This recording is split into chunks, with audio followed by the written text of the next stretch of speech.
Dear students, আমি BM sir বলছি। আশা করি তোমরা সকলেই ভালো আছো। আজ একটা গুরুত্বপূর্ণ বিষয় নিয়ে আমি তোমাদের সামনে এসে হাজির হয়েছি। আজকে আমরা বিখ্যাত নাট্যকার উইলিয়াম শেক্সপিয়ার রচিত অ্যাজ ইউ লাইক ইট নাটকটি নিয়ে কথা বলবো। দেখো, প্রথমেই বলে নিই, উইলিয়াম শেক্সপিয়ার, যিনি সারা বিশ্ব জুড়ে একটা বিরাট খ্যাতির অধিকারী, তিনি যে সমস্ত নাটকগুলি লিখে খ্যাতি অর্জন করেছিলেন তার মধ্যে তার অ্যাজ ইউ লাইক ইট নাটকটি সবিশেষ উল্লেখযোগ্য। এই অ্যাজ ইউ লাইক ইট নাটকটি 1623 সালে সর্বপ্রথম প্রকাশিত হয়। আজ আমরা এই অ্যাজ ইউ লাইক ইট নাটকটি সারমর্ম প্রথমে বাংলায় আলোচনা করব এবং তারপর এই নাটকটি থেকে যে সমস্ত কোশ্চেনগুলো হয়, যে সমস্ত প্রশ্ন হয়, সেই সমস্ত প্রশ্নগুলো আমি আলোচনা করব এবং সেগুলোকে তোমাদের লিখিয়েও দেব। দেখো, অ্যাজ ইউ লাইক ইট এই নাটকটির আমরা যদি কাহিনী বিশ্লেষণ করি তাহলে দেখব যে ডিউক ফ্রেডরিক, যিনি একজন জবরদখলকারী ডিউক, তিনি তার দাদাকে গদিচ্যুত করেছেন এবং শুধু গদিচ্যুত করেই ক্ষান্ত হননি, তাকে নির্বাসিত করেছেন। বড় দাদাকে গদিচ্যুত করে তাকে নির্বাসিত করেছেন। তো সেই বৈধ ডিউক, অর্থাৎ যার ডিউক হওয়ার কথা, সেই বৈধ ডিউক যখন গদিচ্যুত হয়ে নির্বাসিত হলেন, তখন তিনি তার বিশ্বস্ত কিছু অনুচরকে নিয়ে আর্ডেনের জঙ্গলে চলে যান এবং সেখানেই তিনি বসবাস করতে শুরু করেন। এই বৈধ ডিউকের এক কন্যা সন্তান ছিল, তার নাম রোজালিন্ড। অবশ্য রোজালিন্ড কিন্তু তার পিতার সঙ্গে নির্বাসিত হননি। এর পিছনে কারণও ছিল, ওই জবরদখলকারী ডিউক ফ্রেডরিকের একটি কন্যা সন্তান ছিল, তার নাম সিলিয়া। এই রোজালিন্ড এবং সিলিয়া তারা খুব বন্ধুত্বপূর্ণ সম্পর্কের মধ্যে আবদ্ধ ছিল, অর্থাৎ তারা একে অপরকে খুব ভালোবাসত। সেই কারণেই রোজালিন্ডকে ডিউক ফ্রেডরিক কিন্তু প্রাসাদেই থাকতে দিয়েছিল তার মেয়ের সঙ্গে থাকার জন্য। অর্থাৎ বৈধ ডিউক গদিচ্যুত হয়ে নির্বাসিত হলেও তার কন্যা সন্তান অর্থাৎ রোজালিন্ডকে কিন্তু ডিউক ফ্রেডরিক নির্বাসিত করেননি। নিজেরই স্বার্থে, নিজের মেয়ের সঙ্গে থাকার জন্যে বা নিজের মেয়েকে আনন্দ দানের জন্যেই রোজালিন্ডকে সে কিন্তু তখন রেখে দিয়েছিল। কিন্তু রোজালিন্ডের মনে কোনো শান্তি ছিল না, থাকার কথাও নয়। তার বাবা নির্বাসিত জঙ্গলে বসবাস করছেন, তার চিন্তা যেমন বাবার জন্য হতো, আবার ঠিক তেমনিভাবে এখানে তার ওই দুষ্টু কাকার উপর নির্ভর করে থাকতে হচ্ছে। এই সব কথা ভেবে সে খুব মনক্ষুণ্ণ হতো। তখন তাকে কিন্তু সান্ত্বনা দিত সিলিয়া। সিলিয়া কিন্তু সত্যি সত্যি রোজালিন্ডকে খুব ভালোবাসত। তো এইভাবেই সিলিয়া এবং রোজালিন্ড ওই ডিউকের প্রাসাদে, ফ্রেডরিক ডিউকের প্রাসাদে বেড়ে উঠছিল। এইভাবে যখন তাদের দিন কাটছিল, হঠাৎ একদিন রাজদূত এসে তাদের খবর দিল যে একটা মল্লযুদ্ধের ব্যবস্থা করা হয়েছে এবং সেই মল্লযুদ্ধ দেখার জন্য তাদের আমন্ত্রণও জানালো। অর্থাৎ রোজালিন্ড এবং সিলিয়াকে রাজদূত এসে একটা মল্লযুদ্ধ দেখার জন্য আমন্ত্রণ জানালো। এখন রোজালিন্ড যখন আনন্দ পাবে এই মল্লযুদ্ধ দেখে সিলিয়া ভাবল, তখন সিলিয়া তাতে আর অমত করল না। তারা উভয়ই কিন্তু মল্লযুদ্ধ প্রাঙ্গণে গিয়ে হাজির হলো ওই মল্লযুদ্ধ দেখার জন্য। কিন্তু সেখানে মল্লযুদ্ধ দেখতে গিয়েই কিন্তু তারা ভীষণভাবে দুঃখিত হয়ে পড়ল। কারণ তারা দেখল একজন পেশাদার মল্লযোদ্ধার সঙ্গে প্রতিদ্বন্দ্বিতা করতে যাচ্ছে বা লড়াই করতে যাচ্ছে একজন অনভিজ্ঞ যুবক মল্লযোদ্ধা। স্বাভাবিকভাবেই তারা জানতে পারলো, যারা ওখানে মল্লযুদ্ধ দেখতে এসেছে, যে এই মল্লযুদ্ধের একটা করুণ পরিণতি ঘটতে চলেছে।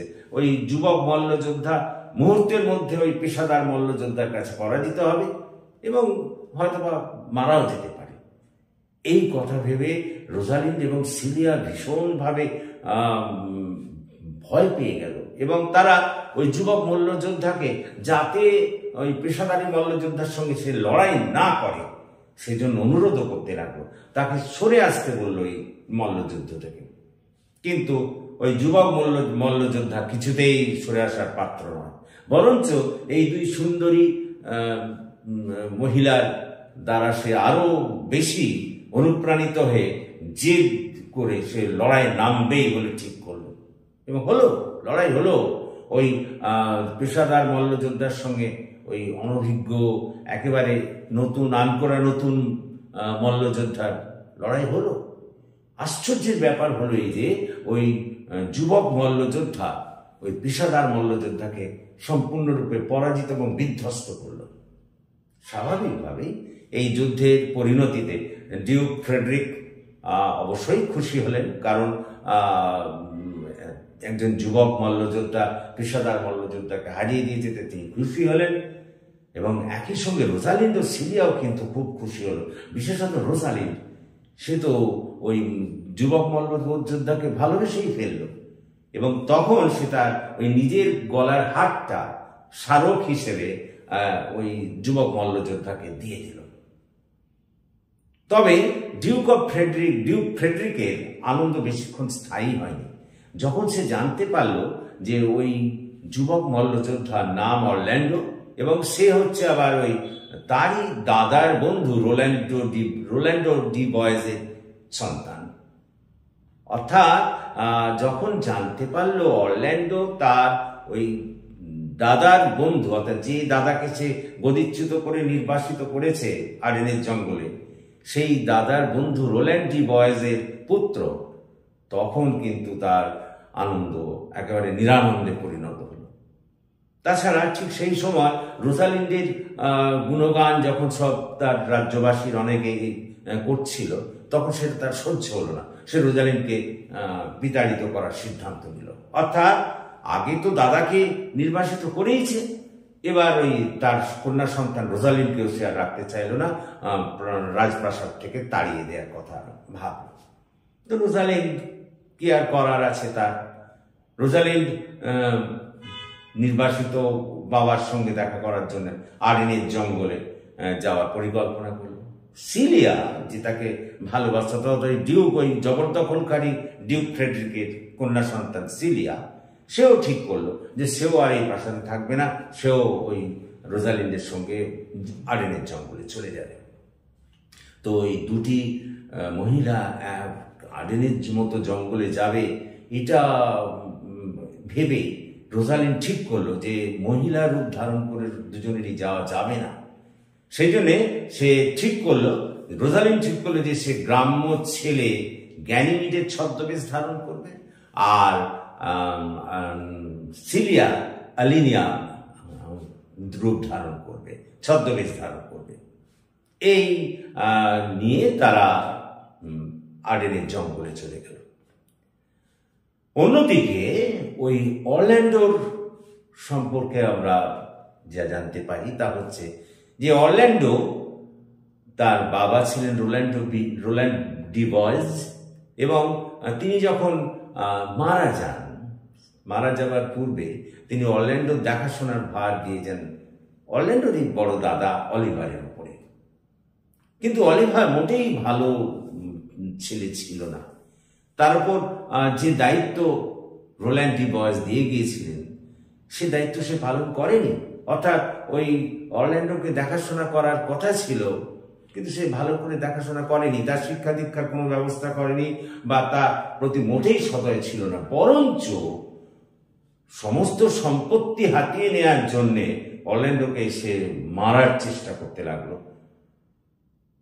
ঠিক সেই সময় সেটা বুঝতে পেরে গিয়েছিল ওদেরই বাড়ির গৃহভৃত্য অ্যাডাম বুঝতে পেরে গিয়েছিল যে অলিভার অরল্যান্ডোকে মারার জন্য ষড়যন্ত্র করছে, এবং এটা সে অরল্যান্ডোকে জানিয়েছিল। তখন অরল্যান্ডো আর দ্বিধা না করে ওই গৃহভৃত্য অ্যাডামকে নিয়ে সেও ওই আর্ডেনের জঙ্গলে চলে গেল।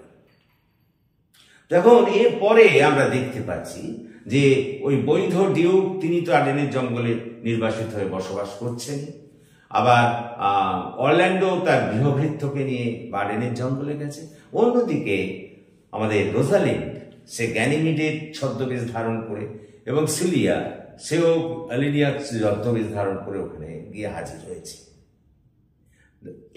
এইবার আমরা দেখি যে ওই রোজালিন্ড ওখানে গিয়ে ওই একজন মেষপালকের কাছ থেকে একটা কুটির কিনে সেখানে তারা দুজনে মিলে বসবাস করছে। অর্থাৎ রোজালিন্ড তো নয়, ওখানে সে নাম ধারণ করেছে গ্যানিমিড, এবং তার বোনের সঙ্গে সে ওখানে বসবাস শুরু করলো। এই আডেনের জঙ্গলে যখন গৃহভৃত্য অ্যাডামকে নিয়ে, বৃদ্ধ অ্যাডামকে নিয়ে অরল্যান্ডো সেখানে গিয়ে হাজির হলো, কিছুক্ষণ হাঁটার পরেই গৃহভৃত্য অ্যাডাম ভীষণভাবে অসুস্থতা বোধ করতে শুরু করলো। তখন একটা গাছের তলায় তাকে বসিয়ে রেখে অরল্যান্ডো ওই বৈধ ডিউকের কাছে গিয়ে হাজির হলো এবং তার কাছে গিয়ে দুজনের জন্য খাবার দাবি করলো। তিনি তাদের খাবার দিলেনও, এবং পরবর্তীকালে অরল্যান্ডো ওই গৃহভৃত্যকে নিয়ে ওই বৈধ ডিউকের সঙ্গে মিলিত হলো, পরিচয় হলো বৃদ্ধ, এবং জানতে পারলো, এবং ওই বৈধ ডিউক জানতে পারলেন যে এই অরল্যান্ডো হচ্ছে তারই বন্ধু রোল্যান্ড ডি বয়েজের সন্তান, পুত্র সন্তান। স্বাভাবিকভাবে তিনি খুব খুশি হলেন। কিন্তু অরল্যান্ডো ওই জঙ্গলের মধ্যেই ঘুরে ফিরে বেড়াতেন, আর তার সেই ভালোবাসার জন্য অর্থাৎ রোজালিন্ডের কথা তার বারবার মনে পড়তো। সেই জন্য বিভিন্ন গাছের গায়ে রোজালিন্ডকে নিয়ে তিনি দু এক লাইন কবিতাও লিখে রাখতে শুরু করলেন। আর ঠিক সেই সময়েই রোজালিন্ডের সঙ্গে দেখা হলো কিন্তু আমাদের অরল্যান্ডোর। কিন্তু রোজালিন্ড তো তখন রোজালিন্ডের বেশে নেই, সে তো তখন গ্যানিমিড। তো গ্যানিমিড যখন এই অরল্যান্ডোর কাছ থেকে জানতে পারল, তখন রোজালিন্ড তথা গ্যানিমিড অরল্যান্ডোকে জানালো যে তাকে এই প্রণয় পীড়িত অবস্থা থেকে সে তাকে মুক্তি দেবে। এবং অরল্যান্ডো ওই গ্যানিমিডের প্রতি এমনই আকৃষ্ট হল। গ্যানিমিড তো আসলে রোজালিন্ডই, ছদ্মবেশে আছে গ্যানিমিড রূপ ধারণ করে, এবং সে প্রত্যেক দিন ওই গ্যানিমিডের কাছে যেত, তাদের ওই আস্তানা বা তাদের কুঁড়ে ঘরে তার সঙ্গে দেখা করার জন্য। সে তাকে ওই রোজালিন্ড মনেই বলেই ভাবতে শুরু করছিল, এক প্রকার বলা যায়। তখন একদিন যখন অরল্যান্ডো ওই রোজালিন্ডের তথা গ্যানিমিডের সঙ্গে দেখা করতে যাচ্ছে, ঠিক সেই সময় একজন যুবককে অরল্যান্ডো এক বিষধর সর্প এবং একটা হিংস্র সিংহীর হাত থেকে নিজের জীবনকে বাজি রেখে বাঁচাল।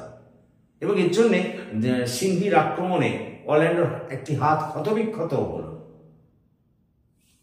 যখন ওই যুবককে সে বাঁচালো, তারপর দেখলো ও মা, এই যুবক আর কেউ নয়, এই হচ্ছে তার বড় দাদা অলিভার। আর অলিভারও তখন ভীষণভাবে লজ্জা পেয়ে গেল, কারণ যে ভাইকে সে ষড়যন্ত্র করে মারতে চেয়েছিল, সেই ভাই তাকে নিশ্চিত মৃত্যুর হাত থেকে বাঁচালো। তখন অলিভার অরল্যান্ডোর কাছে ক্ষমা ভিক্ষা করলো, এবং তার ওই কৃতকর্মের আগে যে সব অন্যায় কাজ করেছে তার জন্য অলিভার তাকে অরল্যান্ডো তাকে ক্ষমা করে দিল, এবং ওই রোজালিন্ড তথা গ্যানিমিডের কুটিরে পাঠালো, এবং গিয়ে বলতে বললো এখানে কি ঘটনা ঘটেছে, ওই যে সিংহীতে হাত ক্ষতবিক্ষত করে দিয়েছে ইত্যাদি সব জানানো। অলিভারের পরে ওই আমাদের রোজালিন্ড তথা গ্যানিমিডের কুটিরে গিয়ে হাজির হলো। আমি বারবার বলছি, রোজালিন্ড তো ওখানে গ্যানিমিডের ছদ্মবেশ ধারণ করে আছে। এবার সেখানে কিন্তু ওই যাওয়ার পর যখন অলিভার এই যা ঘটনা ঘটেছে, অর্থাৎ ওই সিংহীর ও সর্পের হাত থেকে অরল্যান্ডো কিভাবে তাকে বাঁচিয়েছে, এবং তার ফলে তার হাত কিভাবে সিংহীর দ্বারা ক্ষতবিক্ষত হয়েছে, এই কথা যখন রোজালিন্ডকে জানালো তথা গ্যানিমিডকে জানালো, সঙ্গে সঙ্গে কিন্তু সে অজ্ঞান হয়ে গেল এই কথা শুনে। কারণ অরল্যান্ডোর এই বিপদের কথা শুনে সে ভীষণভাবে ব্যথিত এবং অজ্ঞানী হয়ে গেল। আর অন্যদিকে আমরা দেখি এইখানে অরল্যান্ডোর সঙ্গে ওই সিলিয়া, অর্থাৎ যেখানে আলিনিয়া রূপ ধারণ করে আছে, তার সঙ্গে একটা প্রেমের বন্ধনে তারা দুজনে আবদ্ধ হলো। এরপর আমরা ঘটনার নাটকের গতি প্রকৃতি থেকে আরো জানতে পারি যে অরল্যান্ডো ঠিক করলো যে সে ওই তার দাদা অলিভারের সঙ্গে ওই সিলিয়ার বিয়ের ব্যবস্থা করবে। আর অন্যদিকে আমাদের রোজালিন্ডো অরল্যান্ডোকে জানিয়ে দিল যে সত্যি সত্যি যদি সে রোজালিন্ডকে ভালোবাসে, অর্থাৎ অরল্যান্ডো যদি সত্যি সত্যি রোজালিন্ডকে ভালোবাসে, তাহলে একদিন রোজালিন্ডকে সে তার সামনে এনে হাজির করবেই, এ কথা জানালো। তো যাই হোক, এরপর একেবারে শেষ দিকে আমরা গিয়ে দেখি যে আমাদের ওই বৈধ ডিউক, যিনি ওখানে নির্বাসিত অবস্থায় বসবাস করছেন, তিনি ওই অরল্যান্ডোকে জানালো যে যদি সে তার কন্যা সন্তান অর্থাৎ ওই আমাদের রোজালিন্ডকে পায়, তাহলে নিঃসন্দেহে তার সঙ্গে তার বিয়ের ব্যবস্থা করবে। রোজালিন্ড এবং তার বোন সিলিয়া, অন্যদিকে অরল্যান্ডো, সবাই কিন্তু ডিউকের কাছে গিয়ে হাজির হলো। এবং ডিউক তখন ওই রোজালিন্ডকে জানালো, মানে তখন তো সে রোজালিন্ড না, গ্যানিমিড অবস্থায় আছে, যে গ্যানিমিডকে জানালো যে তুমি যদি আমার মেয়ে রোজালিন্ডকে আনো, তাহলে আমি অরল্যান্ডোকে আদেশ দেব রোজালিন্ডকে সে বিবাহ করবে। তো তখন আমরা দেখি যে প্রায় শেষ পরিণতির দিকে আমরা গিয়ে দেখি যে ওই রোজালিন্ড এবং তার বোন সিলিয়া দুজনে গিয়ে তাদের ছদ্মবেশ ছেড়ে তাদের আসল রূপে এসে দেখা দিল। এবং রোজালিন্ড এসেই তার বাবা অর্থাৎ ওই বৈধ ডিউক, যিনি ওখানে নির্বাসিত অবস্থায় বাস করছেন, তাকে প্রণাম করলো, তার আশীর্বাদ চাইল। এবং সেই সময় আমরা দেখি দুটি বিয়ে হলো, এক হচ্ছে রোজালিন্ডের সঙ্গে আমাদের অরল্যান্ডোর, অন্যদিকে অলিভারের সঙ্গে কিন্তু বিয়ে হলো ওই সিলিয়ার। এই দুটি বিয়ের অনুষ্ঠান যখন আনন্দের সঙ্গে ওই জঙ্গলের মধ্যে প্রতিপালিত হচ্ছে, সেই সময় একটা সংবাদ এসে হাজির হলো এবং তার জন্য কিছুক্ষণ ওই অনুষ্ঠানের ছেদও ঘটলো বলা যায়। সেটা অবশ্য খুব সুসংবাদ, কারণ সেই সুসংবাদটা হচ্ছে এই যে ডিউক ফ্রেডরিক তিনি সিদ্ধান্ত নিয়েছেন যে তিনি আর রাজত্ব করবেন না, অর্থাৎ তিনি আর এইরকম বৈষয়িক এইসব জিনিসপত্রের মধ্যে কি বলতো থাকবেন না। তিনি তার দাদাকে এই রাজত্ব ফিরিয়ে দিতে চান। স্বাভাবিকভাবেই এই ডিউক ফ্রেডরিক এই ধরনের সিদ্ধান্ত নেওয়ায় বৈধ ডিউক, যিনি সত্যিকারের ডিউক হবার কথা, তিনি তার বিশ্বস্ত অনুচরদের নিয়ে তার রাজ্যে ফিরে এলেন এবং যারা এতদিন তার সঙ্গে ছিলেন, তার পাশে ছিলেন, তাদের তিনি অবশ্যই পুরস্কৃত করলেন, তাদের রাজকর্মে তাদের নিয়োগ করলেন এবং রাজ্যে সুখে শান্তিতে তারা সবাইকে বলতে বসবাস শুরু করলেন। এবং বলা যায় একটা সুমিষ্ট পরিণতি এই নাটকের শেষে আমরা দেখলাম। তো এই হচ্ছে আমাদের নাটকের কাহিনী। তো এখান থেকে যে সমস্ত প্রশ্নগুলো আমাদের করতে হবে তা হচ্ছে, যেমন মনে করো রোজালিন্ডের চরিত্র, বা মনে করো আমাদের অরল্যান্ডোর চরিত্র, এই বিভিন্ন সমস্ত প্রশ্ন আছে। সেই সব প্রশ্নগুলো আমরা পরের ক্লাসে করব। আশা করি তোমরা বুঝতে পেরেছো। যদি তোমরা বুঝতে পারো তাহলে আমার এই ক্লাসটিকে তোমরা ফলো করো।